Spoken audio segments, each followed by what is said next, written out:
Halo, Assalamualaikum warahmatullahi wabarakatuh.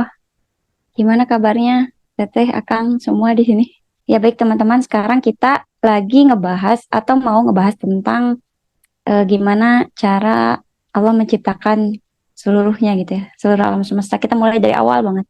Jadi kalau misalkan Teh mau belajar siroh tapi bingung mulainya dari mana, ya mulainya dari sini.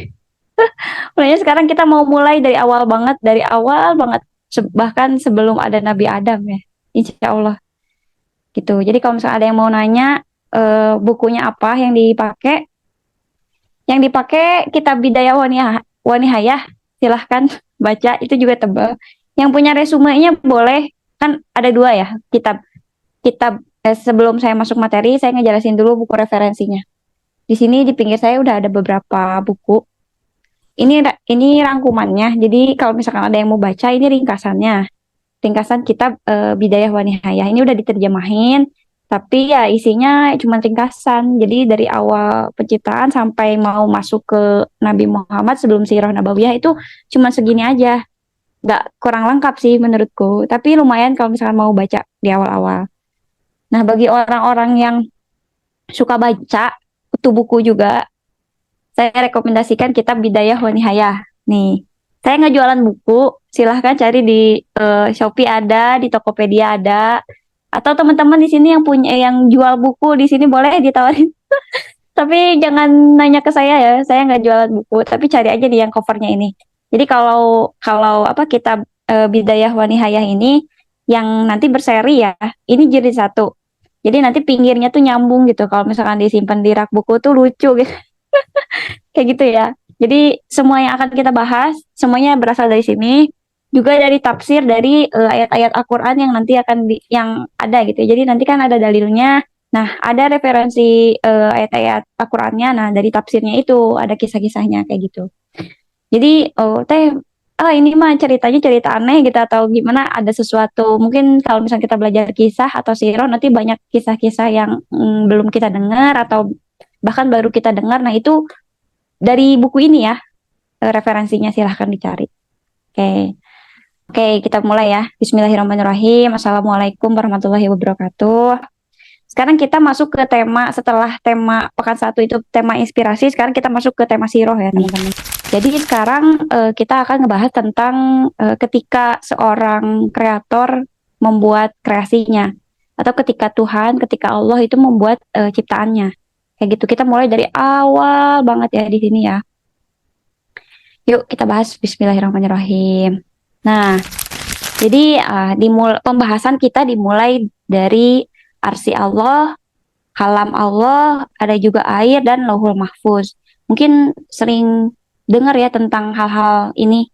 Jadi kalau misalkan ditanya hal apa yang Allah ciptakan pertama kali, sebenarnya itu ada perdebatan di para ulama gitu ya. Para ulama juga bilang ada yang bilang arsinya Allah dulu yang diciptain, ada juga yang bilang kalamnya Allah dulu yang diciptain, terus ada juga yang bilang airnya dulu yang diciptain loh kok kayak gitu gitu ya. Nah kita ngebahas satu-satu. Jadi al-kolam atau pena Allah ya. Al-kolam itu bukan kolam renang, bukan kolam ikan dan sebagainya. Al-kolam di sini adalah sebuah pena.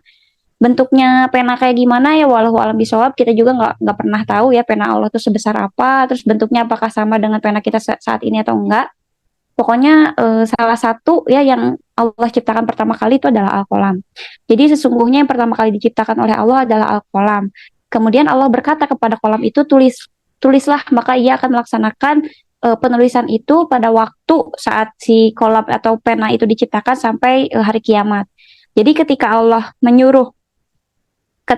Allah sudah membuat kolam atau pena ini, Allah tuh langsung bilang sama si kolam atau sama si pena yang Allah ciptain itu, tulis gitu ya, tulis semua hal ketika yang dimulai saat aku menciptakan dirimu atau bahkan sebelum aku menciptakan dirimu sampai nanti kejadian di hari akhir gitu ya, sampai hari kiamat. Nah, tulisan yang dibuat sama si Al-Qalam ini disebut dengan Lauhul Mahfuz. gitu teman-teman. Jadi Lauhul Mahfuz adalah hasil tulisan dari Al-Qalam.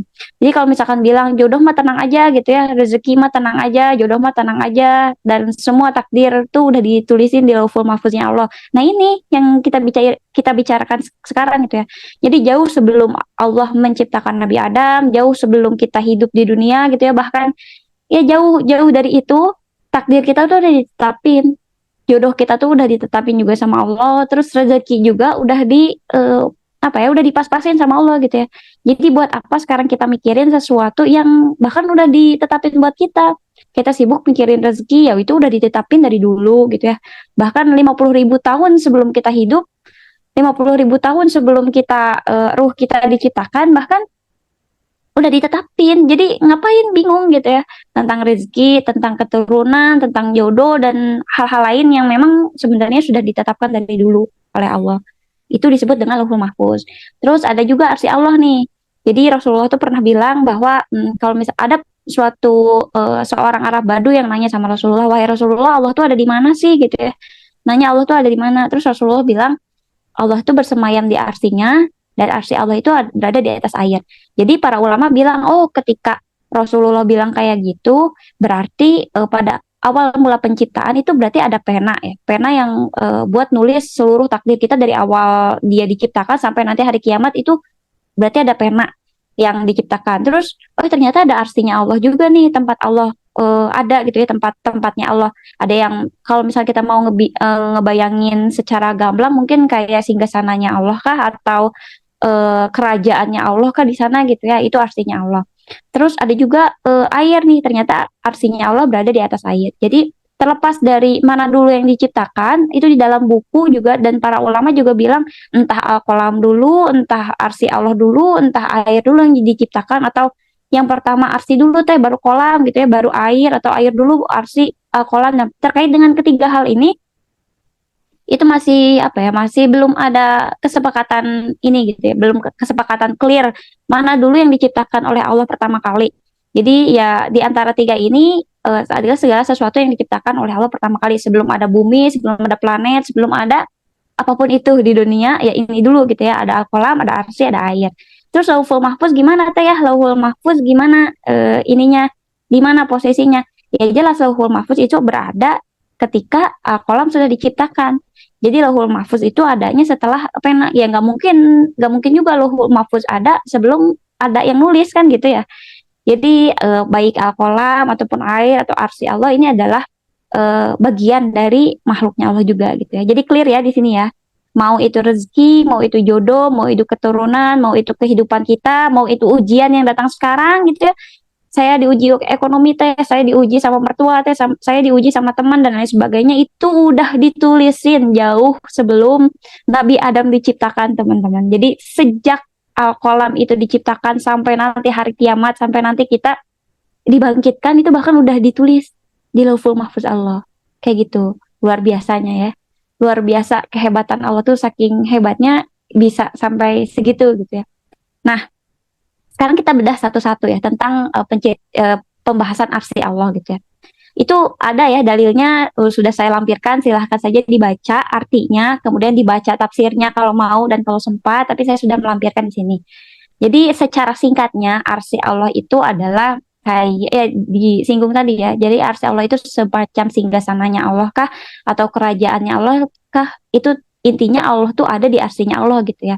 Terus arsy Allah tuh ada di mana teh? Nah, banyak ulama yang bilang dan menjelaskan juga, tafsir Ibnu Katsir juga ngejelasin bahwa arsy Allah itu ada di atas langit gitu. Jadi ada suatu kisah nih.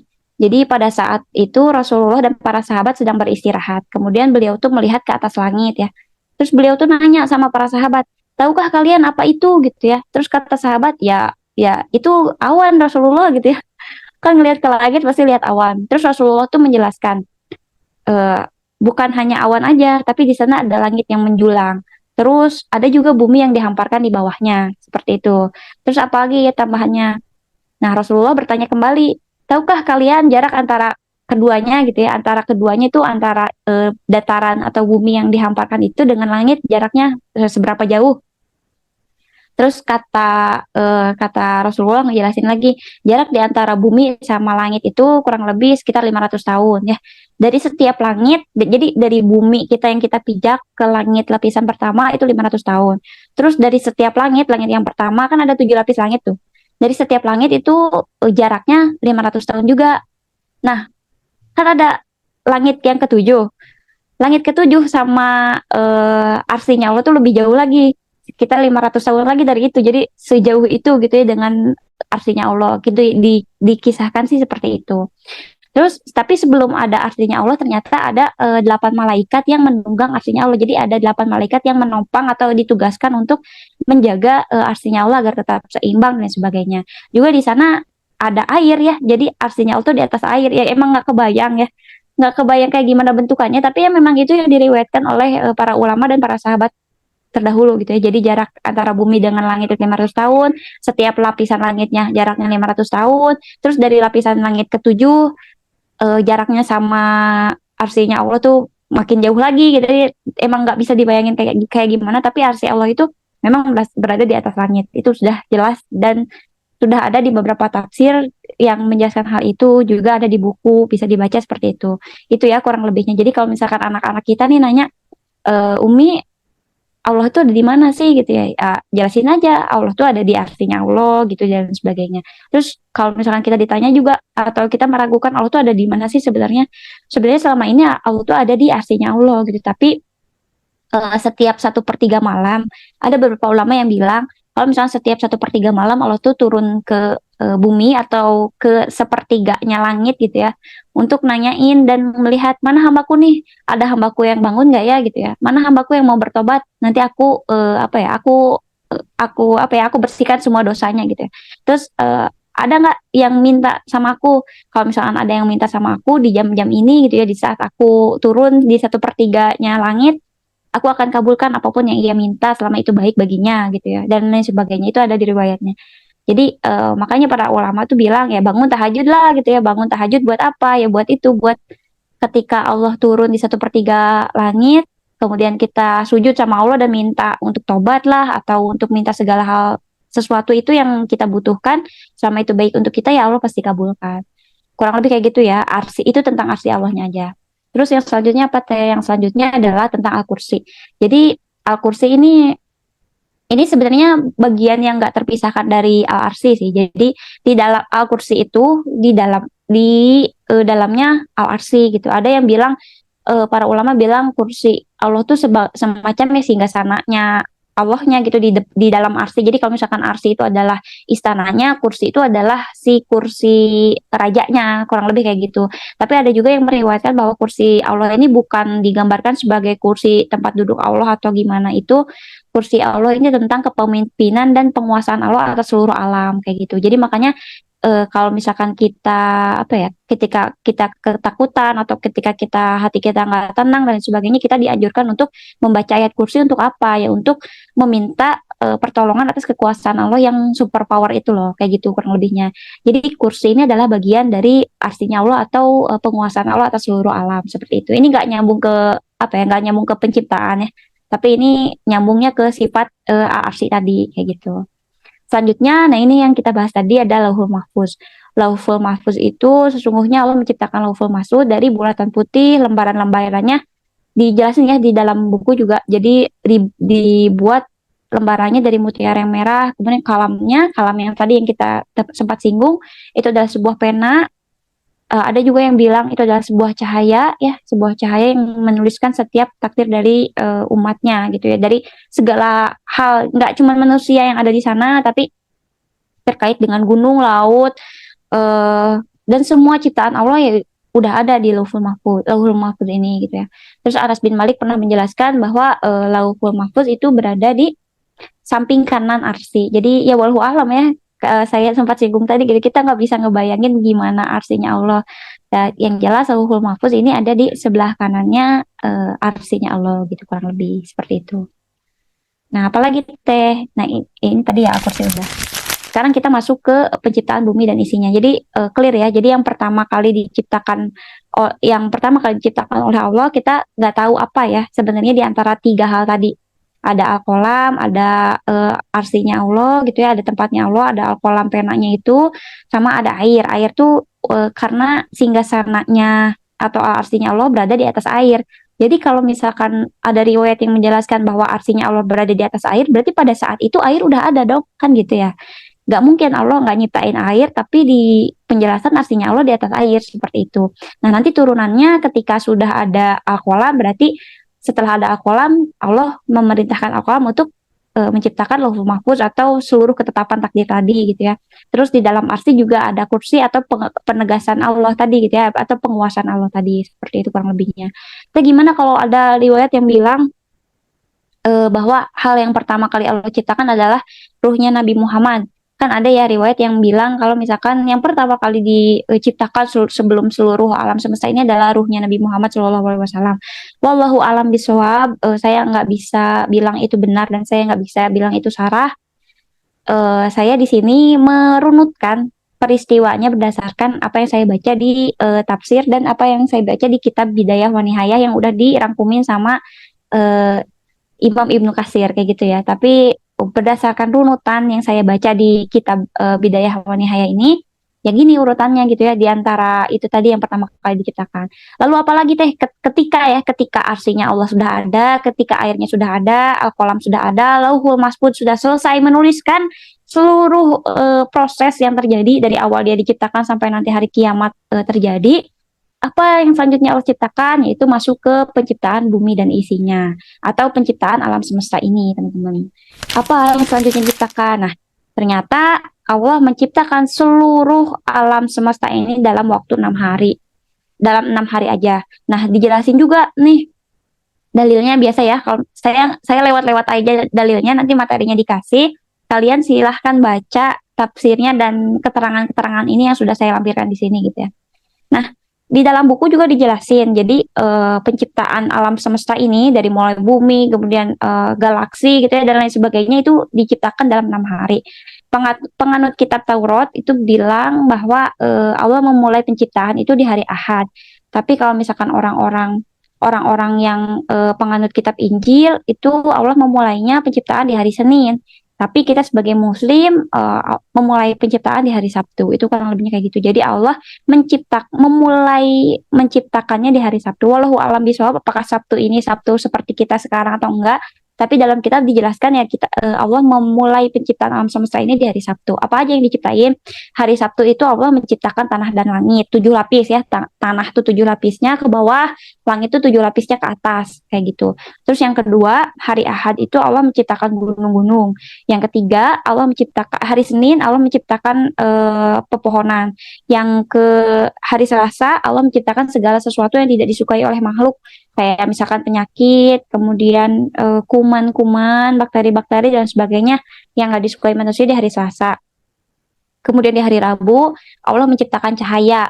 Di hari Kamis, Allah menciptakan binatang. Semua binatang diciptakan di hari Kamis. Hari Jumat, Allah menciptakan Nabi Adam. Barulah hari Jumatnya Allah menciptakan Nabi Adam. Tapi sebelum ada Nabi Adam, nanti dijelasin juga ya Allah menciptakan dulu malaikat, kemudian Allah menciptakan dulu iblis dan jin.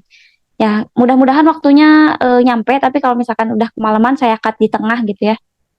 Ya kayak gitu, soalnya bahasanya panjang banget. Itu riwayat pertama. Jadi ada beberapa riwayat, beberapa hadis yang menjelaskan tentang penciptaan ini. Ada juga yang versi kedua nih. Hari Sabtunya Allah menciptakan langit dalam 7 lapisan. Jadi kan kalau misalkan tadi tanah dan langit disatuin tuh di satu hari, tapi riwayat kedua tuh menciptakan langit dulu dalam 7 lapis. Terus hari Ahadnya baru Allah menghamparkan sesuatu dan menciptakan tanah 7 lapis ke bawah hari Ahadnya. Hari Seninnya Allah menciptakan cahaya. Hari Selasanya Allah menciptakan gunung dan manfaat dan segala manfaat di dalamnya kayak pepohonan, buah-buahan dan sebagainya. Terus hari Rabu Allah menciptakan barang tambang, hasil-hasil bumi, keindahan dan kehancuran. Jadi keindahan dan kehancuran sama seperti tadi ya, segala hal sesuatu yang tidak disukai oleh manusia kayak bakteri, kuman dan sebagainya diciptakan di hari ini. Hari Kamis Allah membelah langit menjadi 7 bagian gitu ya, dibagi lagi. Terus hari Jumat Allah menciptakan Nabi Adam. Wallahu a'lam bishawab, mana yang benar mana yang enggak, tapi ini berdasarkan di kitabnya kayak gini. Tapi mayoritas ulama banyaknya sih yang berpendapat yang di atas tadi ya. Jadi hari ini menciptakan apa, hari ini menciptakan apa. Tapi yang jelas Nabi Adam diciptakan di hari Jumat kayak gitu ya. Jadi penciptaan alam semesta ini berlangsung selama berapa hari teh? Selama 6 hari. Hebat ya. Luar biasanya Allah menciptakan ini semua dalam 6 hari. Oke, sebelum saya lanjut ke bahasan selanjutnya, bagaimana gunung diciptakan, tanah diciptakan, langit diciptakan, ada satu teori yang kita pelajari dari dulu, mungkin mempelajarinya SMP atau SMA, saya lupa. Kita pernah belajar teori Big Bang. Sebelum teori evolusi, pasti kita belajar dulu tentang teori Big Bang. Teori Big Bang, teori Big Bang itu adalah teori yang dipercayai oleh seluruh umat manusia saat ini bahwa awal terbentuknya alam semesta itu seperti itu. Jadi teori Big Bang itu bilang kalau misalkan alam semesta ini diciptakan dari satu kehampaan. Jadi suatu ketidakadaan gitu ya, suatu kehampaan, kemudian kehampaan itu menjadi padat, udah menjadi padat itu dia menjadi sebuah bulatan kecil yang sangat padat dan panas. Saking panasnya dia itu meledak. Kenapa disebutnya dengan teori Big Bang? Ya karena meledaknya saking dahsyatnya teori itu atau saking dahsyatnya ledakan itu yang disebut dengan Big Bang gitu ya. Banyak ya Big Bang. Nah, dari ledakan itulah tercipta ada nantinya ada matahari, ada planet-planet, ada bumi dan sebagainya. Yang harus kita pelajari, yang harus kita imani sebagai seorang muslim adalah apakah sebuah ledakan itu biasanya teratur atau tidak teratur? Nanya dulu nih. Kalau misalkan kita ada sesuatu meledak nih, itu biasanya teratur atau nggak teratur sih? Biasanya nggak teratur kan? Tidak teratur. Iya, nggak teratur, betul. Lantas kenapa alam semesta ini begitu teratur? Ada planet-planet yang melingkari di orbitnya sendiri gitu ya. Ada angin yang kesana kemari dengan keteraturannya seperti itu. Ada fotosintesis tanaman dengan keteraturannya seperti itu. Nggak mungkin banget kalau segala sesuatu hal di dunia ini tercipta dari sebuah ledakan saja. Kayak gitu, itu yang harus diluruskan ya sebagai seorang muslim. Tapi terlepas dari itu ilmu sains mau dipercaya atau enggak, ya nggak apa-apa, ditambah sebagai wawasan, it's okay. Tapi kembali lagi, kalau misalkan kita bahasnya tentang keimanan, kita harus mengimani apa yang dituliskan di dalam Al-Quran dan hadis gitu ya. Dan di dalam hal itu mungkin saja terjadi Big Bang, tapi ya wallahu alam tanpa pertolongan Allah kita nggak akan sampai seteratur ini. Kayak gitu. Lanjut ke penciptaan makhluk lain. Jadi ketika Allah sudah menciptakan bumi dan seisinya, langitnya udah ada, tanahnya udah ada dan sebagainya, barulah Allah menciptakan makhluk. Apa yang pertama kali diciptakan makhluk itu adalah malaikat dari cahaya, ada iblis dan jin dari api, gitu ya, manusia dari tanah dan menciptakan surga dan neraka. Surga dan neraka juga makhluknya Allah, kayak gitu teman-teman. Jadi setelah alam ini sudah set, sudah disiapkan oleh Allah semuanya, barulah eh, barulah Allah menciptakan makhluk-makhluknya seperti itu. Oh ya, kita lanjutkan ke gunung-gunung. Kok tadi udah sampai makhluk, sekarang udah nyambung ke gunung-gunung. Jadi kan tadi kita udah belajar ya per hari ini Allah nyiptain apa dan lain sebagainya. Kalau langit-langit tadi udah sempat disinggung ya, jaraknya berapa ratus tahun gitu ya. Nah, sekarang kita bahas tentang gunung-gunung. Allah menciptakan gunung. Tentang gunung-gunung yang Allah ciptakan ya. Ketika Allah menciptakan bumi, maka Allah menjadikannya menggoncang.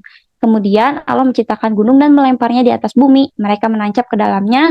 Melihat hal itu, malaikat terkejut lalu berkata, "Wahai Allah, apakah di antara ciptaanmu ini terdapat sesuatu yang lebih kuat daripada gunung?" Jadi ceritanya, ketika Allah menciptakan bumi, ketika Allah menciptakan tanah dan langit dan sebagainya, mereka itu kurang seimbang. Tanah dan langit itu selalu bergoyang. Pada akhirnya Allah menancapkan gunung. Jadi gunung itu dilempar sama Allah menancap ke dalam tanah sehingga bumi itu seimbang gitu ya. Wallahu alam kejadiannya gimana, pokoknya di dalam kisah dalam kitabnya seperti itu. Kemudian malaikat yang menyaksikan hal itu bertanya, "Wahai Allah, apakah di antara ciptaanmu terdapat sesuatu yang lebih kuat daripada gunung?" gitu ya. Terus Allah menjawab, "Ada, besi," katanya. Terus malaikat nanya lagi, "Ada nggak sih yang lebih kuat dari besi?" Terus Allah bilang, "Ada, api," katanya. Terus malaikat nanya lagi, "Ada nggak sih yang lebih kuat dari api, wahai Allah?" gitu ya. Allah jawab, "Ada, angin. Angin lebih kuat daripada api." Terus kata malaikat nanya lagi, "Ada nggak sih yang lebih kuat dari angin?" Terus kata Allah, "Ada, mereka adalah keturunan Adam yang bersedekah di tangan kanannya dan menyembunyikan diri dari tangan kirinya." Jadi bagi orang yang bersedekah dengan tangan kanan sementara tangan kirinya nggak mengetahui bahwa dia sedang bersedekah, dia memiliki kekuatan yang lebih hebat daripada gunung. Luar biasa ya. Ini salah satu kisah yang ada di penciptaan gunung gitu ya. Kemudian apalagi yang harus kita tahu tentang penciptaan gunung ini? Dan kami jadikan bumi ini gunung-gunung yang kokoh agar bumi itu tidak goncang yang tadi ya, karena tidak seimbang. Jadi Allah ciptakan gunung. Telah kami jadikan pula bumi itu jalan-jalan yang luas agar mereka mendapatkan petunjuk yang bisa kita tapaki, maksudnya yang bisa kita jalan di atasnya dan sebagainya. Nah, ada juga riwayat yang menjelaskan bahwa ada 4 gunung yang akan kita lihat kelak di akhirat. Jadi kalau misalkan kita udah menuju perjalanan akhirat nih, ada 4 gunung yang bisa dilihat di sana. Nama gunungnya ada Al-Khalil, Lumnan, Atur, sama Ajudi. Yang sudah kita kurang lebih tahu di sini adalah Ajudi sama Atur ya, yang bisa dilihat. Ajudi itu adalah gunungnya Nabi Nuh. Jadi tempat kapal Nabi Nuh mendarat ketika sudah banjir bah besar. Nah, mendaratnya di Gunung Judi. Nah, nanti bisa dilihat juga di akhirat ya, wallahu a'lam bishawab. Beberapa riwayat menjelaskan hal itu. Setiap gunung itu akan menjadi mutiara putih yang menyinari yang ada di langit-langitnya nanti pada hari kiamat. Nah, ada satu fakta yang menarik yang harus kita tahu. Setiap hari gunung meminta izin untuk memuntahkan apa yang ada padanya. Tetapi Allah selalu menahannya hingga waktunya ia izinkan untuk melakukan hal tersebut. Jadi setiap hari gunung itu minta izin sama Allah buat memuntahkan apa yang ada di dalamnya. Apa yang ada di dalamnya? Larva panas ya. Dan sebagainya, sesuatu yang buruk bagi manusia. Karena apa? Karena apa? Ada salah satu sahabat yang nanya, kenapa gunung tuh minta setiap hari pengen memuntahkan apa yang ada di dalam bumi gitu? Karena apa? Karena kelakuan manusia yang nggak tahu diri. Karena kelakuan manusia yang makin sini makin rusak dan sebagainya kan. eh, Sebagaimana kita ketahui bersama ya, setiap yang Allah ciptakan adalah makhluk. Gunung itu makhluk Allah, laut itu makhluk Allah dan sebagainya gitu ya. Nah, gunung ini minta izin sama Allah. Ya Allah, boleh nggak sih aku muntahin semua yang ada di dalam tubuhku ini gitu ya? Kenapa ya? Karena benci banget sama tingkah manusia sekarang ya, banyak maksiat dan sebagainya gitu. Tapi Allah tahan dulu gitu ya. Nggak boleh, sabar. Nggak boleh dikeluarin, nanti hambaku ini rusak gitu ya, nanti hambaku ini hancur dan sebagainya. Ketika ada satu waktu yang diizinkan oleh Allah, maka muntahlah gunung itu. Ya kalau misalkan Allah izinkan buat erupsi gunung berapi dan sebagainya, ya terjadilah kayak gunung meletus dan sebagainya, itu kan Allah izinkan. Sebenarnya bukan hanya apa ya, bukan hanya kecelakaan belaka, tapi emang setiap hari gunung mintanya itu. Kenapa ya? Karena kelakuan manusia yang kurang ajar kayak gitu ya. Gunung itu tentang gunung ya, Masya Allah. Nah, sekarang kita masuk ke lautan dan sungai-sungai. Setelah Allah menciptakan gunung, kemudian Allah menciptakan lautan dan sungai-sungai. Ini urutannya sesuai dengan hari yang tadi ya. Tapi saya ngejelasinnya ya sesuai dengan urutan yang ada di buku. Dalilnya boleh dilihat. Nah, terus Allah menjadikan laut itu airnya bersih dan bangkainya halal. Jadi kalau misalkan ada bangkai ikan nih yang ada di laut, boleh dimakan sama kita karena halal. Terus apakah teh air laut itu halal untuk dimakan? Boleh, air laut boleh diminum. Tapi kalau nggak asin, air laut kan asin ya. Kalau nggak kecampur pasir dan bersih boleh karena halal. Bangkainya juga halal. Kalau bisa bangkai tertentu ya, kalau misalnya ikan dan sebagainya itu boleh dimakan karena bangkainya halal. Nah, ada lagi nih satu fakta tentang laut dan sungai. Ini juga makhluk Allah dan mereka tuh bilang, tidak ada satu malam pun kecuali laut mengawasi bumi atau daratan sebanyak 3 kali setiap malam nih. Setiap malam laut itu ngawasin daratan yang kita tempatin. Dia meminta izin kepada Allah untuk memperlihatkan kekuatannya kepada mereka, namun Allah menghentikannya. Kekuatan laut apaan? Kekuatan laut itu adalah mereka punya ombak dan mereka ingin memperlihatkan kekuatannya kepada manusia. Karena apa? Karena dia juga kesal melihat tingkah kita. Jadi setiap hari gunung minta muntahin semua isi perutnya. Setiap malam saat kita tidur, laut itu mengawasi daratan. Kapan nih aku bisa memperlihatkan kehebatanku ini kepada daratan? Tapi Allah menghentikannya. Sabar, nanti dulu, belum saatnya. Gimana kalau suatu waktu, ayo gunung muntahin aja semuanya lah. Ayo laut, kasih tahu kehebatanmu apa gitu sama manusia, biar mereka sadar, biar mereka insaf dan sebagainya. Tapi Allah sampai saat ini sabar, nanti dulu gitu. Sabar nanti dulu, belum saatnya dan sebagainya ya. Gimana kita nggak bersyukur setiap hari kalau misalkan kita udah tahu fakta-fakta ini gitu ya. Laut aja udah minta kayak gitu, gunung-gunung juga udah minta kayak gitu. Terus ya apa gitu ya, kita mau mengeluh tentang hidup ini, ya udah nggak level lagi gitu ya kalau misalkan cuman galau urusan si dia atau urusan apa gitu yang remeh-temeh tentang dunia. Dan ini ditulis di zaman-zamannya Imam Ibnu Katsir dan para sahabat. Itu zaman kapan, teman-teman? Imam Ibnu Katsir itu hidupnya kapan? Nah, sama teman-temannya itu hidupnya kapan? Sampai sekarang Allah masih nahan itu. Jadi itu yang harus kita evaluasi bareng-bareng. Ya, untuk kita senantiasa bersyukur. Dan ada juga selain dari gunung yang ada di surga nanti atau di akhirat nanti, kita juga bakal lihat sungai-sungai. Apa aja yang sungai apa aja yang ada di surga itu salah empatnya ada empat juga. Tadi kan gunung ada empat. Sekarang sungai juga ada empat yang bisa kita lihat di akhirat. Ada Saihan, Jaihan, Efrat, sama Nil. Nah, sungai-sungai inilah yang akan ditemui di akhirat. Wallahu alam apakah kita menemukannya ketika nanti perjalanan kan dari yaumil hisab dan sebagainya, ataukah nanti di surga juga surga sungai-sungai seperti ini. Wallahu alam bisawab ya, kisahnya seperti apa. Nanti pasti sungai-sungai ini akan kita lihat di sana. Terkait dengan sungai ini adalah sungai istimewa selain dari pada saat kisahnya Nabi Musa nanti berada di sungai ini juga sungai ini memiliki beberapa keistimewaan, yaitu memiliki jarak aliran air yang terjauh dari hulu dan hilirnya, kemudian mengalir dari atas tanah dan pasir yang di dalamnya tidak ada denyut. Maksudnya tidak ada denyut tuh nggak ada ombak yang signifikan. Jadi kayak tenang aja gitu ya, padahal di dalamnya ada, cuman kayak tenang gitu ya, kayak dilihatnya nggak ada denyut. Lumut dan endapan juga jarang ditemui di sungai ini. Dan tidak menjadikan batu atau kerikilnya berwarna hijau ya karena nggak ada lumut tadi. Terus volume airnya bertambah pada saat volume sungai yang lainnya berkurang. Jadi ketika orang lain surut, ya sungai ini naik gitu ya volumenya. Tapi ada beberapa kisah terkait dengan sungai Nil ya.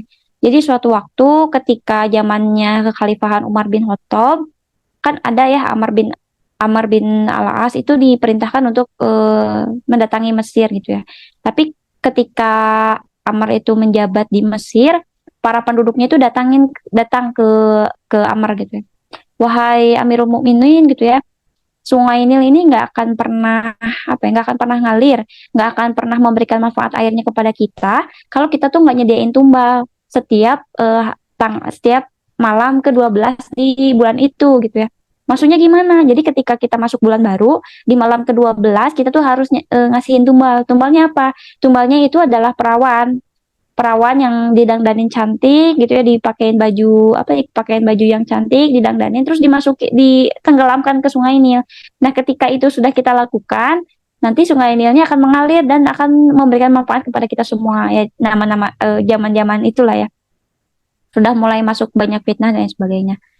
Terus Amr di situ kan bingung ya. Lah kok ada tradisi kayak gini gitu ya, ini jauh jauh banget dari agama Islam. Terus Amr tuh laporan sama Umar bin Khattab, "Wahai Umar gitu ya. Kasus di Mesir nih udah kayak gini, sungai ini udah butuh tumbal dan sebagainya. Gimana aku harus menghadapinya?" Umar tuh ngasih surat Amr gitu ya, aku ngasih satu potongan kertas di dalamnya, terus kamu tenggelamkan kertas itu ke dalam sungai ini. Isi kertasnya itu isinya dari surat dari Umar tuh yang ditenggelamkan ke sungai Nil itu adalah, jika engkau mengalir karena dirimu sendiri maka janganlah engkau mengalir, tapi kalau misalkan kamu mengalir karena Allah, ya udah gitu ya, mengalir aja, nggak usah nungguin tumbal-tumbal dan sebagainya untuk membuktikan keimanan dan sebagainya. Dan akhirnya ketika Amr itu malamnya nggak malam ke-12 ya, malam ketika mendapatkan surat itu, terus malamnya bersama penduduk warga Mesir pada saat itu dimasukinlah itu si surat itu dari Umar ke Sungai Nil, dan ternyata sungai ini mengalir besoknya. Nah, ini bikin orang-orang di Mesir itu sadar dan menghentikan tradisi mereka gitu terkait dengan ini. Nah, itu zaman-zamannya nanti ya. Ini masih ke penciptaan, tapi ini kisah yang menarik untuk dibahas di Sungai Nil. Kenapa Sungai Nil itu begitu berharga? Ya, diantaranya karena itu, kurang lebihnya. Itu tentang sungai dan lautan. Sekarang kita bahas tentang pepohonan, buah-buahan, dan hewan. Gak mungkin kan Allah nyiptain tanah aja, gak ada pohonnya, gak ada buah, dan gak ada hewan. Allah ciptain juga kok buah dan pepohonan. Allah datangkan hujan. Kan tadi Allah udah ciptain langit ya, Allah udah ciptain langit dan segala sesuatu yang ada di atasnya gitu ya. Allah datangkan juga hujan. Nah, dari hujan itu baru tumbuhlah pohon dan buah-buahan di muka bumi.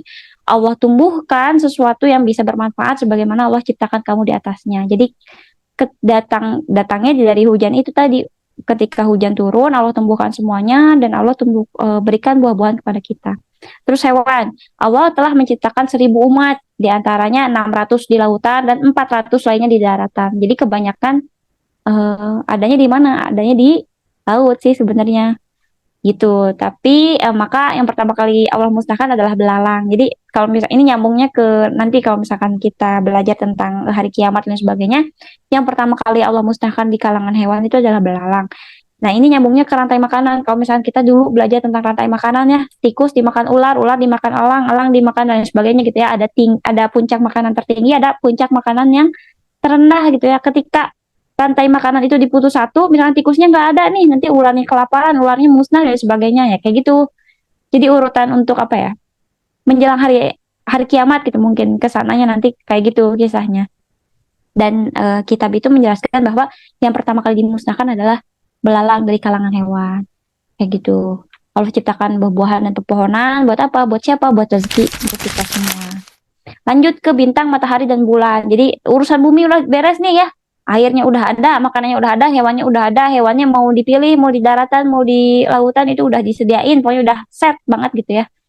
Udah diciptain, sekarang masuk ke bintang dan matahari. Sekarang ngurus-ngurus yang di atas-atasnya. Mereka bergerak sebagaimana jalur edarnya. Itu ada di Quran Surat Yasin ayat 40. Dan mereka bergerak sebagaimana keteraturannya. Ini yang sempat dibahas tadi ya. Bagaimana mungkin terjadi sebuah ledakan, kemudian ledakan itu berubah wujud menjadi planet dan sebagainya tanpa sebuah keteraturan yang sangat luar biasa gitu. Dan ini salah satunya proses Allah menciptakan bintang dan matahari. Fungsi bintang itu, kalau misalnya di dalam kitab itu ada 3 ya. Yang pertama itu sebagai mengindahkan langit, yang kedua sebagai petunjuk arah, yang ketiga sebagai pelempar setan. Jadi Allah nyiptain bintang itu sebagai hiasan di langit. Jadi pas malam, kalau bayangin aja pas malam kita nggak ngeliat bintang gitu, nggak ada hiasan apapun dan sebagainya, kan Allah itu indah dan menyukai keindahan ya. Allah nyiptain ya segala hal sesuatu yang indah, mau itu bunga yang indah-indah gitu ya kalau misalnya di daratan ya, kalau di langit dikasih hiasannya, hiasannya bintang itu sebagai mengindahkan langit. Yang kedua sebagai petunjuk arah. Kalau misalkan kita tarik garis lagi maju ke depan ya, orang-orang zaman jahiliyah itu nggak punya kompas, nggak punya Google Maps, nggak punya dan sebagainya. Tapi terutama orang-orang Arab ya, orang-orang Arab Baduy itu kenapa nggak pernah nyasar gitu? Padahal mereka tuh selalu melewati padang pasir yang banyak gitu ya. Kalau misalkan kita pernah lihat padang pasir yang menghampar luas, kan ada ginuk-ginuknya ya. Dan ginuk-ginuk pasirnya pasti berubah setiap malam. Karena apa? Karena ada angin yang menghembuskannya gitu ya. Kalau misalkan sekarang kita tidur di dekat sebuah bukit pasir, ternyata besok pagi itu bukit pasirnya nggak ada ya karena ketebas angin. Bagaimana caranya orang-orang Arab Baduy itu nggak pernah kesasar kalau ngelewatin gurun pasir selama berhari-hari? Ya karena mereka mengandalkan maps di langit. Itu mapsnya adalah bintang kan. Kalau misalkan kita pelajari ada ilmu astronomi lebih dalam, ada gugus bintang apa kek gitu ya, ada gugus bintang apa yang berbentuk seperti manusia sedang memanah, berbentuk seperti kubus dan sebagainya, banyak itu kalau misalnya dipelajari itu ada ilmunya sendiri. Nah itu adalah fungsi bintang sebagai petunjuk arah. Yang selanjutnya, fungsi terakhir dari fungsi bintang adalah pelempar setan. Emang bisa setan dilemparin oleh bintang. Jadi gini teman-teman, ketika Allah menurunkan perintah kepada para malaikat di langit, kan tadi udah kita bahas ya, Allah tuh adanya di langit, tapi wallahu alam jaraknya jauh banget sama kita. Allah tuh ketika menurunkan perintah kepada para malaikat di langit, setan itu suka mencuri dengar. Gimana caranya setan mencuri dengar? Mereka itu apa ya? Eh, bahasa Indonesianya gendong di pundak. Mereka tuh pegendong-gendong di pundak. Jadi setan yang satu ngegendong setan yang lain ke pundaknya setan yang lain gitu. Dari dia di bumi ya sampai dia menuju ke langit gitu, sampai dia bisa mendengar apa yang Allah perintahkan kepada malaikat. Termasuk salah satu buktinya bahwa bintang ditujukan untuk digunakan sebagai pelempar setan adalah ketika Nabi Muhammad lahir. Ketika Nabi Muhammad lahir kan bintang-bintang, kalau misalkan nanti kita tarik garis lagi ya ke Sirah Nabawiyah, ketika Nabi Muhammad lahir, bintang-bintang di langit itu kayak ada banyak bintang jatuh gitu. Banyak bintang jatuh karena apa? Karena setan itu banyak mencuri dengar di sana. Jadi ketika Nabi Muhammad lahir, Allah tuh membocorkan atau memberikan perintah kepada para malaikat. Ini adalah seorang nabiku gitu ya. Risalahnya ini dan sebagainya dikasih tahu ke malaikat. setan itu mau mencuri dengar apa-apa takdir yang ditetapkan kepada Nabi Muhammad kala itu. Tapi Allah menghujani mereka dengan bintang-bintang jatuh. Nah, itu salah satu bukti di zaman Rasulullah ketika Rasulullah lahir. Itu fungsi bintang ketika Allah menciptakan bintang. Tapi bintang tuh apakah dekat dengan kita ya? Bintang tuh ya kayak apa ya, gugusan ya, kalau misalkan belajar bintang tuh kayak planet lagi, atau kayak sebuah ya kayak semacam planet tapi ya dia bisa bersinar sendiri gitu ya, bersinar sendiri. Atau ada juga bintang yang mengandalkan pantulan cahaya dari matahari seperti itu. Kemudian yang selanjutnya adalah matahari dan bulan. Ia diciptakan untuk menerapkan keteraturan siang dan malam. Jadi ada siang dan malam, berarti Allah ciptakan matahari dan bulan. Terus nih ada kisah lagi yang menarik.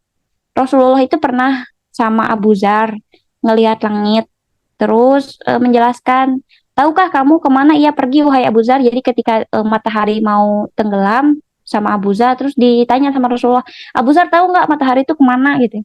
Terus Abu Zar kan menjawab, sesungguhnya Allah dan Rasulnya lebih mengetahui. Ya nggak tahu ya, tenggelam tenggelam aja gitu ya wah Rasul. Rasulullah tuh ngejelasin, sesungguhnya matahari itu pergi untuk bersujud kembali kepada Allah. Jika waktunya tiba dan diizinkan untuk terbit, ia akan terbit kembali dari timur di keesokan harinya. Namun akan datang suatu masa saat matahari sujud sama Allah, tetapi Allah tidak mengizinkan untuk terbit kembali. Lalu Allah berkata kepada matahari, kembalilah dari tempat kamu datang. Kemudian matahari itu akan datang dari barat, dan pada saat itu manusia akan banyak yang memutuskan beriman, tetapi keimanannya sudah tidak berarti. Berarti ini hari apa teman-teman? Ini adalah hari kiamat. Jadi matahari itu terbenam, ya sujud lagi sama Allah gitu ya. Semua yang diciptakan oleh Allah adalah makhluk, dan makhluk itu adalah yaitu menyembah Allah gitu ya pada dasarnya. Ketika matahari sudah selesai nih tugasnya, sudah menyinari bumi di siang hari, dia kembali tenggelam, kemudian dia kembali bersujud kepada Allah. Terus dia meminta izin sama Allah, wahai Allah gitu, ini udah mau pagi, aku mau terbit lagi, boleh nggak? Boleh, sok mangga gitu ya, boleh bangga, terbit aja gitu hari ini. Terbitlah dia dari timur. Terus menerus seperti itu sampai ada satu masa, Allah tuh nggak ngizinin buat dia terbit gitu ya. Nggak boleh, kembali aja ke tempat asalmu. Ya mau nggak mau, suka nggak suka, akhirnya matahari terbit dari arah barat. Dan pada saat itu, ketika semua manusia di muka bumi melihat matahari terbit dari barat, mereka tuh berbondong-bondong untuk beriman. Tapi pada saat itu, keimanan mereka tidak berarti. Ya, serem ya, seserem itu. Ya, itulah kisah penciptaan, nyambung kemana-mana. Yang selanjutnya kita bahas tentang galaksi, pelangi, dan guntur. Galaksi itu ya kita berada di salah satu galaksi, tapi galaksi yang ada di muka bumi ini nggak cuma kita aja. Jadi galaksi itu apa sih? Galaksi itu terdiri dari matahari, bumi, Venus, Mars, Jupiter, dan semuanya. Jadi kita satu orbit itu satu galaksi teman-teman. Dan di luar sana banyak lagi galaksi-galaksi yang lain gitu. Jadi kehidupan ini bukan cuman kita doang. Jadi kalau misalnya kita sombong, itu kita udah nggak ada apa-apanya gitu ya, di bumi aja kita udah nggak kelihatan, apalagi di galaksi dan sebagainya, itu udah jauh banget gitu. Ibnu Abbas pernah berkata, pelangi adalah pelindung bagi makhluk bumi yang tenggelam. Ya wallahu a'lam bishawab, ini artinya kayak gimana ya, pokoknya Allah nyiptain pelangi untuk sebagai pelindung katanya. Kemudian galaksi itu diibaratkan sebagai pintu langit yang memancar. Tidak hanya satu galaksi aja ya yang ada di muka bumi ini atau di alam semesta ini, tapi banyak banget galaksi yang ada di semesta ini. Sementara guntur adalah saudaranya awan. Jadi guntur itu adalah saudaranya awan yang sedang bertasbih kepada Allah. Ia tidak akan merusak apapun selain dari apa yang ditetapkan kepadanya. Gitu. Jadi kalau misalkan ada guntur nih, guntur itu ternyata saudaranya awan. Jadi kalau misalkan entahlah itu guntur tuh kakaknya awan atau adiknya awan, ya wallahu a'lam bishawab, pokoknya dijelaskan saudaranya awan. Terus ketika guntur itu menyambar, itu dia tuh sedang bertasbih sama Allah, teman-teman. Jadi kalau misalkan guntur, kalau kita hujan terus ada guntur datang, ya itu dia adalah apa ya, bentuk baktinya dia sama Allah gitu ya. Dia tuh muncul karena dia sedang bertasbih kepada Allah, dan dia tidak akan menyambar atau merusak apapun kecuali atas izin Allah. Jadi kalau misalkan ada guntur ngerusak pohon, ya itu atas izinnya Allah. Mungkin ada sesuatu hal yang baik yang terjadi setelahnya atau apa, ya wallahu a'lam bishawab. Tapi guntur tidak akan menyambar apapun dan merusakkan apapun kecuali dengan izinnya Allah, kayak gitu. Nah, oke, sekarang ketika kita sudah selesai membahas tentang alam semesta ini, bumi, langit, apalagi tadi gunung dan sebagainya gitu ya. Sekarang kita bahas makhluknya Allah yang lain, malaikat dan sifatnya. Nah, sifat-sifat malaikat. Mungkin diketahui bersama ya, malaikat itu diciptakan dari cahaya. Mereka itu ternyata berilmu juga. Walau ilmunya nanti kalau misalkan kita bahas ke penciptaan Nabi Adam, ilmu yang diajari pada manusia itu lebih banyak daripada ilmu yang diberikan kepada malaikat. Seperti itu kurang lebihnya. Kemudian selanjutnya adalah hamba yang dimuliakan karena mereka taat pada Allah. Saking taatnya ya, taat banget.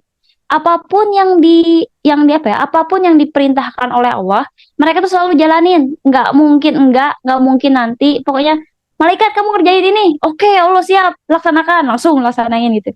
Nggak ada misalkan manusia sholat, aduh ya Allah nanti aja deh gitu kan, manusia kan kayak gitu ya.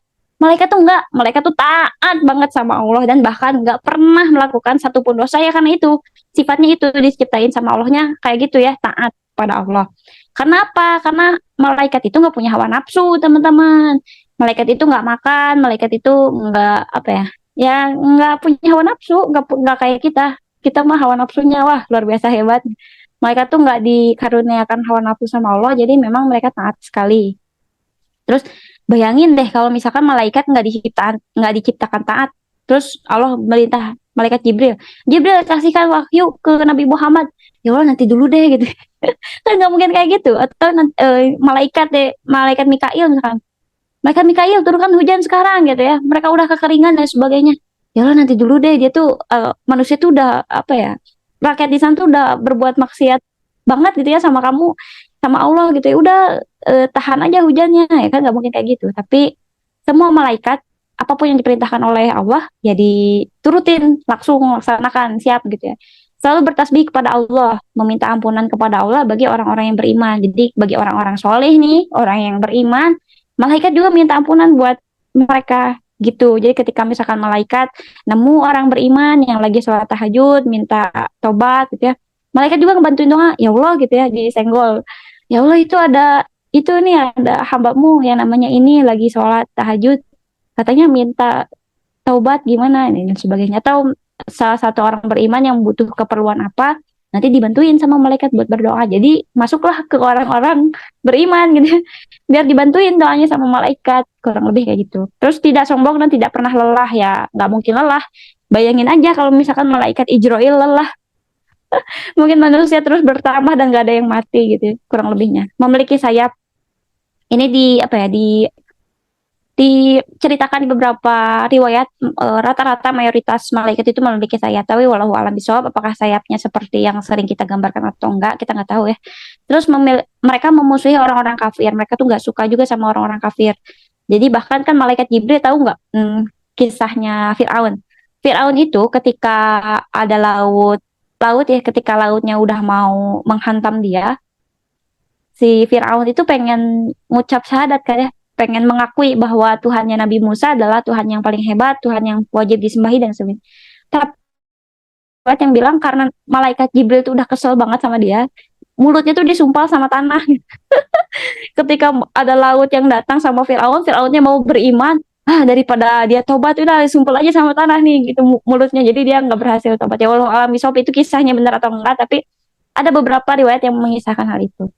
Terus mulia sifatnya, dapat berubah wujud gitu ya. Ada kan malaikat Jibril mendatangi Ibunda Maryam yang mengabarkan bahwa Ibunda Maryam sudah hamil, itu kan berubah ya wujudnya jadi sosok laki-laki yang tampan dan sebagainya. Dan mereka itu sering bersyaf-syaf, jadi dalam barisan, membentuk barisan dan memiliki tugas yang spesifik seperti itu. Nah, satu fakta lagi nih teman-teman, mereka adalah memiliki tempat ibadah sebagaimana Ka'bah. Jadi kalau misalkan kita nanti nih di pertemuan di bulan depan mungkin ya, kita bulan depan masuk ke penciptaan Nabi Adam. Nah, ketika penciptaan Nabi Adam, malaikat itu kan minta maaf sama Allah ya, kurang lebihnya kayak gitu. Pada akhirnya mereka itu mengelilingi arsy Allah. Jadi malaikat itu mengelilingi arsy Allah. Kemudian nanti pada akhirnya malaikat itu ya punya semacam tempat ibadah juga kayak Ka'bah.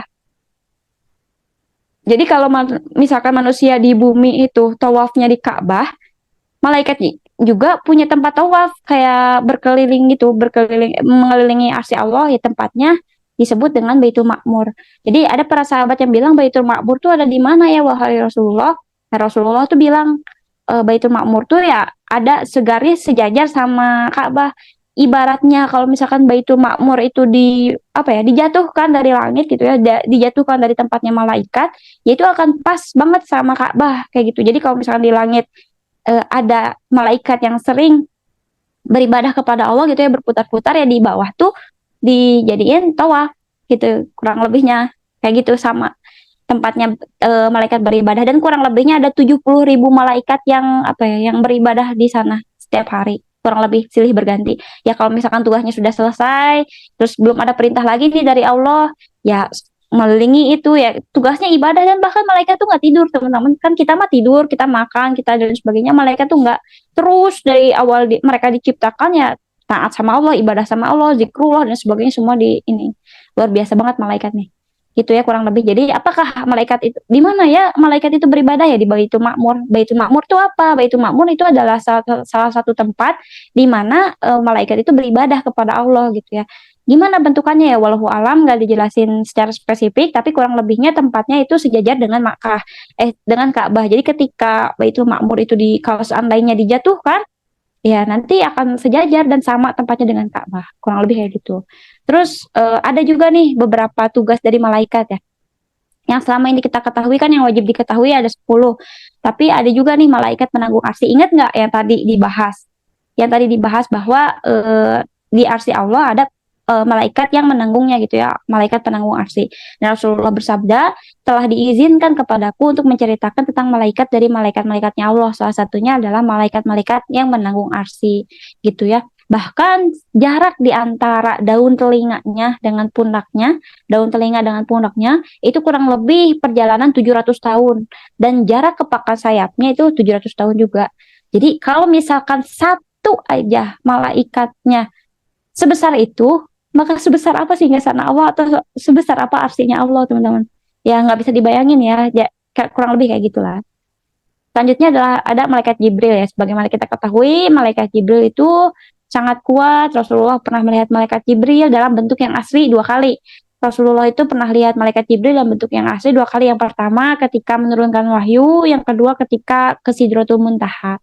Dan ia aslinya malaikat Jibril itu aslinya sangat besar. Ia memiliki sayap yang menutupi seluruh langit dan bumi. Dari sayapnya itu keluar segala sesuatu yang berwarna-warni dari permata dan mutiara. Dari sayapnya itu selalu memancarkan dan mengeluarkan sesuatu yang berwarna-warni semacam mutiara dan permata. Walau alam bisawab, nggak bisa dibayangin kan? Ya memang nggak bisa dibayangin. Jadi tadi sempat disclaimer dulu dari awal. Ini memang sesuatu cerita yang mungkin ada, kita nggak tahu karena kita nggak bisa bayangin karena otak kita terbatas ya. Tapi wajib diimanin karena itu udah ada di beberapa riwayat di dalam kitab dan tafsir seperti itu. Kemudian malaikat Jibril mengajari Rasulullah tentang tata cara. Jadi gimana sih tata cara sholat gitu ya, tata cara sholat kita, takbiratul ihram dan lain sebagainya, itu dari mana ya? Dari malaikat Jibril, kurang lebih seperti itu. Nah, yang kedua adalah malaikat Mikail. Malaikat Mikail adalah malaikat yang bertugas untuk menyebarkan rizki, menjaga hujan dan menumbuhkan tanaman. Ya, Mikail juga ketika Allah kehendaki untuk mengatur angin di muka bumi, ya dikehendaki ngatur anginnya sama Mikail. Dan Mikail juga tidak pernah tersenyum sejak neraka diciptakan. Karena apa? Ya karena takut gitu ya. Malaikat juga punya rasa takut, dan Mikail tidak pernah tersenyum sejak matahari neraka diciptakan.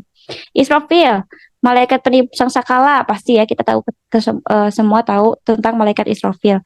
Ia meniup dalam 3 tiupan. Yang pertama itu adalah kepanikan, yang kedua adalah kehancuran, yang ketiga adalah kebangkitan.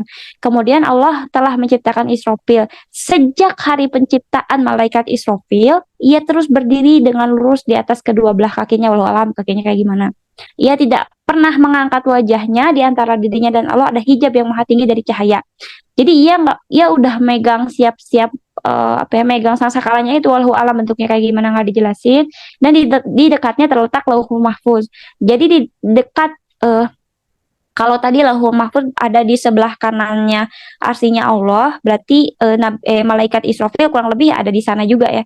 dekat dengan Lauhul Mahfuz. Jika Allah telah mengizinkan terjadi sesuatu di langit atau di bumi, jadi ketika Lauhul Mahfuz itu menuliskan sesuatu takdir Allah yang akan terjadi, Lauhul Mahfuz itu akan naik, kemudian Israfil mengetahui apa yang hendak terjadi. Begitu terus-menerus sampai saatnya ia meniup sangkakala. Jadi sampai sekarang juga, ketika malaikat Israfil diciptakan, sampai sekarang ia masih menunggu kapan tugasnya selesai. Karena sampai saat ini tugas malaikat Israfil ya masih nunggu perintah Allah buat kapan nih niupin sangkakala itu ya. Walau alam niupinnya kayak gimana, apakah semacam trompet dan sebagainya. Ada yang bilang trompet, ada yang bilang yang nggak bisa dijelasin, nggak bisa dideskripsiin gitu ya. Kalau sangkakala yang kalau misalkan terdengar suara tiupannya itu kepanikannya kayak gimana, orang yang muda bisa tiba-tiba berubah, ibu-ibu yang hamil meskipun walau dalam waktu 1 bulan ya masih 1 bulan kehamilannya tiba-tiba melahirkan gitu ya. Nenek-nenek gitu ya yang kagetan bisa langsung meninggal dunia dan sebagainya. Anak-anak yang lagi main mungkin ya, anak-anak yang lagi main tiba-tiba langsung pingsan dan sebagainya, itu kepanikan luar biasa. Yang kedua baru kehancuran, gunung-gunung memuntahkan semua isinya, lautan menunjukkan kehebatannya, kayak gitulah kurang lebih. Yang ketiga adalah kebangkitan, ketika kita dibangkitkan di alam mahsyar nanti.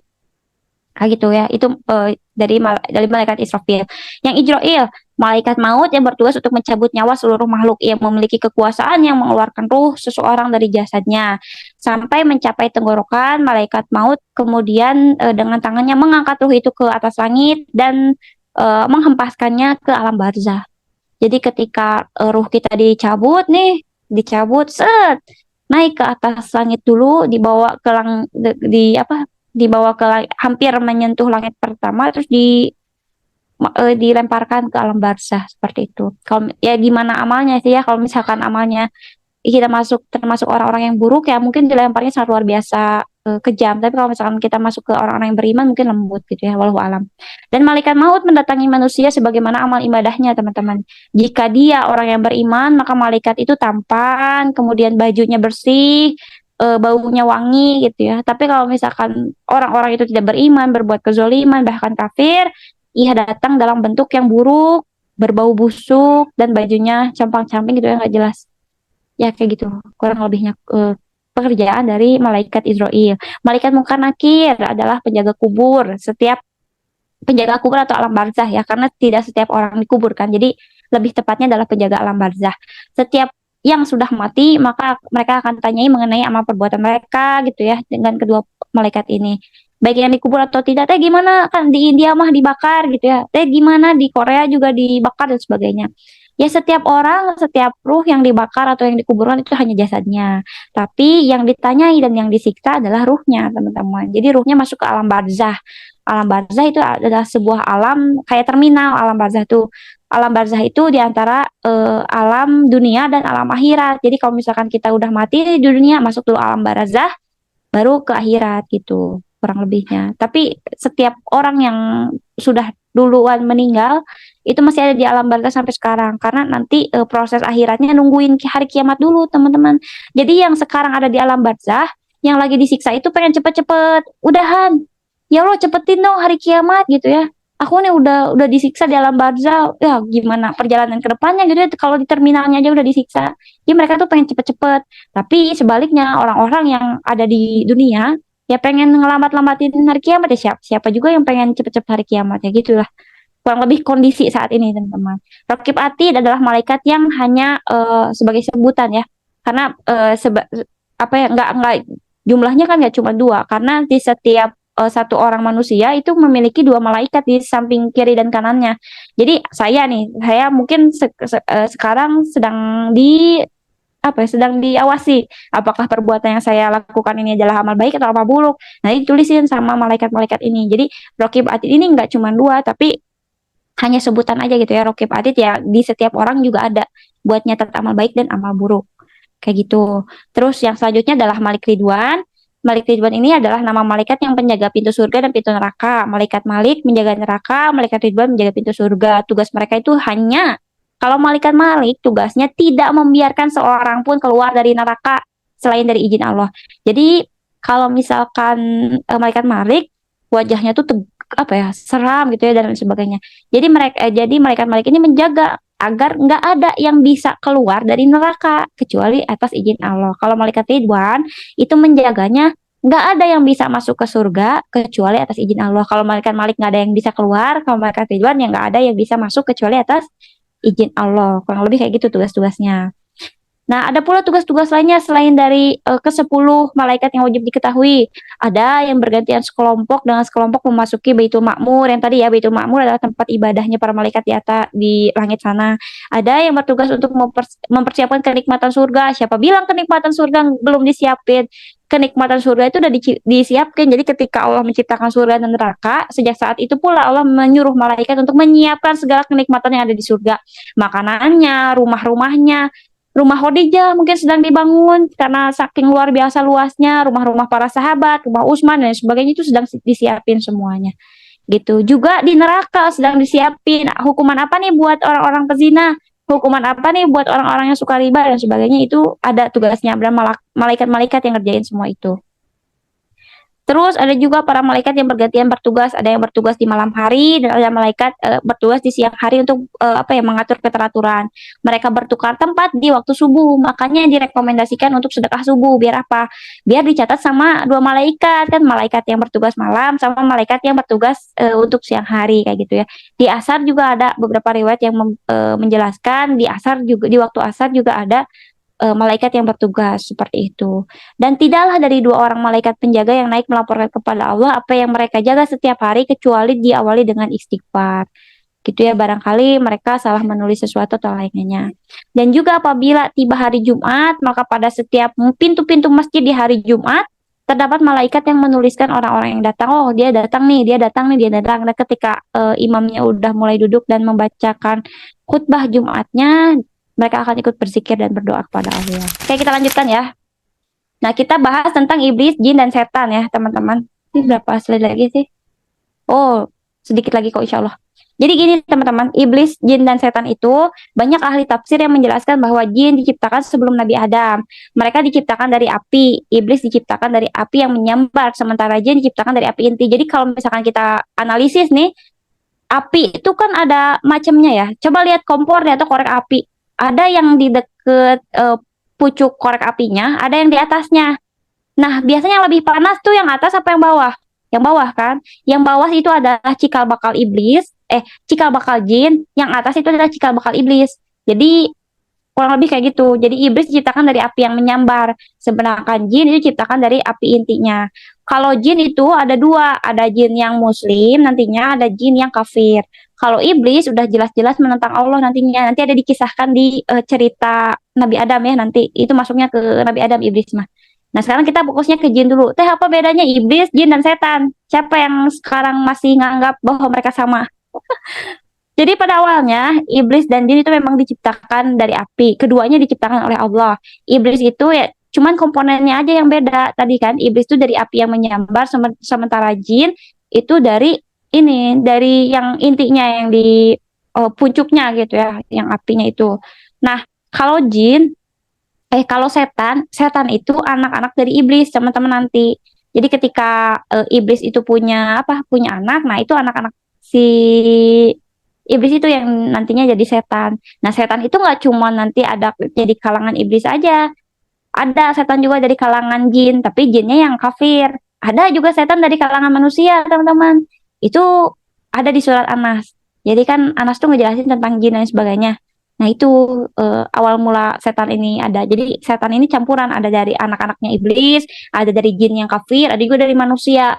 Manusia mana yang masuk ke golongan setan? Dukun-dukun, para pesantet-santet yang kayak gitu, itu masuknya ke golongan jin yang, atau orang-orang yang bekerja sama dengan mereka. Jadi kayak misalnya pengen kaya nih, terus bekerja sama dengan jin atau bekerja sama dengan setan, dengan iblis. Nah, itu udah masuk sekte-sekte setan sebenarnya. Setan dari golongan manusia. Kayak gitu ya. Itu perbedaan iblis, jin, dan setan. Nah, selanjutnya selanjutnya kan ceritanya udah set nih, buminya udah ada, terus langit-langitnya udah ada, pepohonan dan tumbuh-tumbuhannya udah ada nih di muka bumi. Nah, sekarang Allah nyuruh dari salah satu makhluk yang diciptakan, ada malaikat, ada iblis, ada jin. Baru segini ya yang diciptakan, ada malaikat, ada iblis, ada jin. Yang disuruh sama Allah buat jadi khalifah di muka bumi atau buat ngejalani di muka bumi itu adalah golongan jin. Jadi ada suatu riwayat atau hadis yang menjelaskan bahwa golongan jin, hin dan bin itu adalah, ada yang bilang namanya hin dan bin, ada yang bilang itu apa ya, kayak nama samaran dan sebagainya, hin dan bin.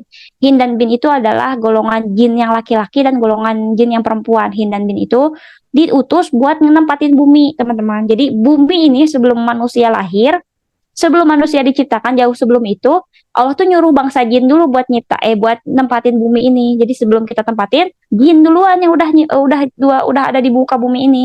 Tapi akhirnya jin dan bin ini, atau si yang jin laki-laki dan jin perempuan ini akhirnya berkembang biak ya. Kalau malaikat kan nggak kayak gitu. Tapi kalau jin itu hampir sama kayak manusia, teman-teman. Pola hidupnya gitu ya. Mereka makan, mereka minum, mereka beraktivitas dan sebagainya, itu jin tuh hampir sama. Dan mereka juga berketurunan yang asalnya ada 2 biji nih, jin laki-laki dan laki dan perempuan. Mereka tuh berketurunan, wah banyak banget ya, bikin sebuah peradaban jin gitu ya di muka bumi. Tapi peradaban jin di muka bumi ini, mereka senang berbuat kerusakan, mereka mau bunuh-bunuhan, dan mereka tuh yang ngancurin segala hal yang udah Allah ciptain gitu ya. Nggak bersyukur banget nih orang gitu. Nggak bersyukur banget nih jin, ngancurin semua yang udah Allah ciptain sedemikian rupa bagusnya. Pada akhirnya ketika peradabannya sudah semakin banyak, jin itu berkembang biak terus menerus, Allah yang melihatnya itu sudah mungkin, ya udah deh, udah waktunya di-cut nih si jin gitu ya.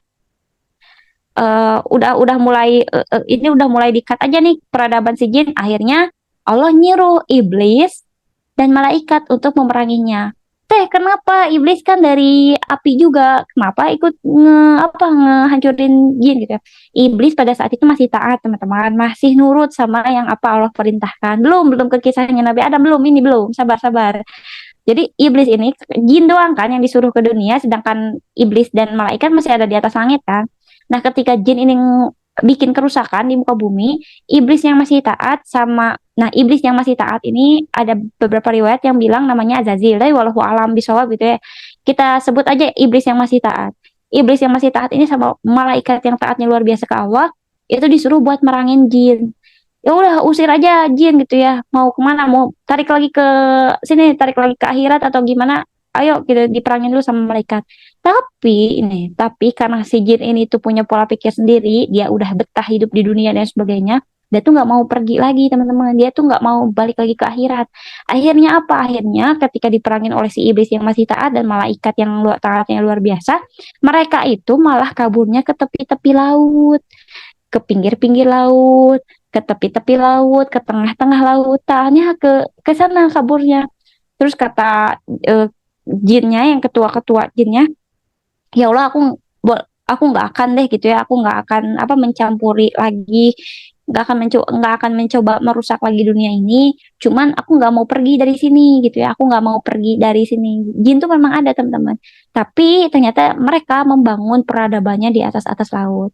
Jadi kalau misalkan ngedengar kisah Nyi Roro Kidul kah dari laut pantai selatan gitu atau mana, nah ternyata mungkin walau alam bisawab ya, ini narik sejarahnya dari sini.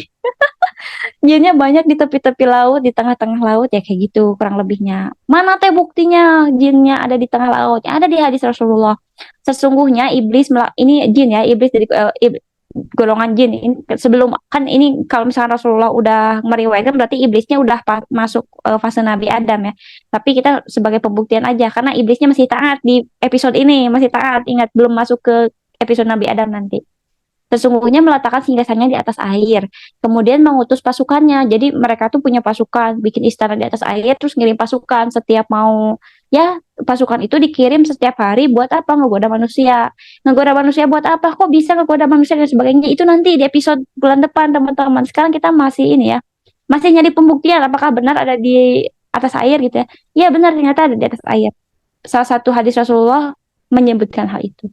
Gitu. Jadi jin itu memang beneran ada. Sekarang adanya di mana? Di atas air. Entah itu di laut mana, pasti ada kerajaan jinnya, walau alam kita nggak bisa lihat karena kita tidak diberikan kemampuan untuk melihat hal itu. Sejak saat itu jin terbagi menjadi 2 kelompok, teman-teman. Ada yang udah taat, Allah udah ngasih peringatan nih lewat malaikat dan sebagainya, aku mau taat deh gitu ya. Ada juga yang masih kekeh gitu ya, gimana aku ya gitu ya, gimana aku ngejalanin kehidupan ini, aku nggak mau taat sama Allah lagi. Jadi jinnya ada jin yang beriman, ada jin yang nggak beriman gitu.